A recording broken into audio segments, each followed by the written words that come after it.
سب پھول ہیں ایک گلدان سے ہیں، ہم گلگت بلتستان سے ہیں۔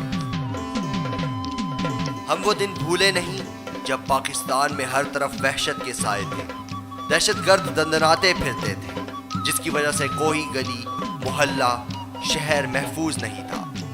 لیکن اب وہ وقت نہیں۔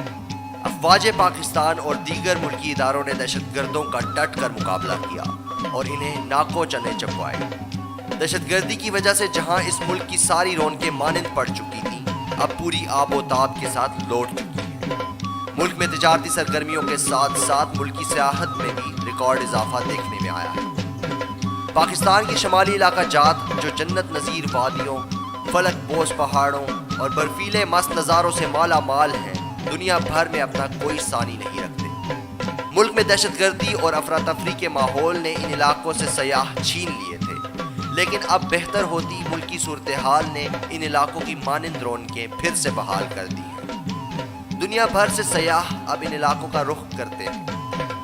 پی ٹی ڈی سی کی ایک رپورٹ کے مطابق سال 2017 میں دنیا بھر سے 18 لاکھ کے قریب سیاحوں نے ان علاقہ جات کا رخ کیا ہے۔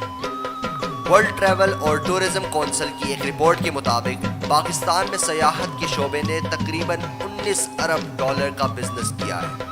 یہ بزنس صرف سال 2017 میں ہونے والا ہے۔ اسی ادارے کی ایک رپورٹ کے مطابق صرف 10 سال میں یہ رقم 36 ارب ڈالر تک پہنچ سکتی ہے، جو کہ پاکستانی معیشت کے لیے ایک اہم سنگ میل ہوگا۔ ان علاقوں کی سب سے خاص بات یہ ہے کہ جو بھی ان علاقوں میں آتا ہے زندگی بھر یاد رکھتا ہے۔ دنیا کی بلند ترین چوٹیوں میں اکثریت انہی علاقوں میں پائی جاتی ہے۔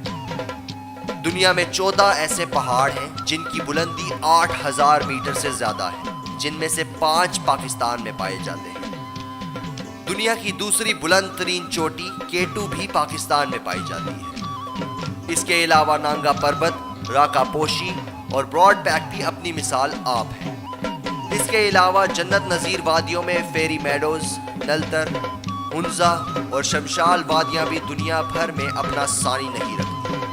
حکومت کو چاہیے کہ ان تمام علاقوں میں سہولیات کے فقدان کو دور کرے اور سیاحوں کو ہر ممکن سہولیات فراہم کرے۔ شہریوں کی بھی ذمہ داری ہے کہ وہ جب بھی ان علاقوں کی سیر کو جائیں، ایک تو وہاں صفائی کا خاص خیال رکھیں اور دوسرا مقامی کلچر کا بھی خیال رکھیں۔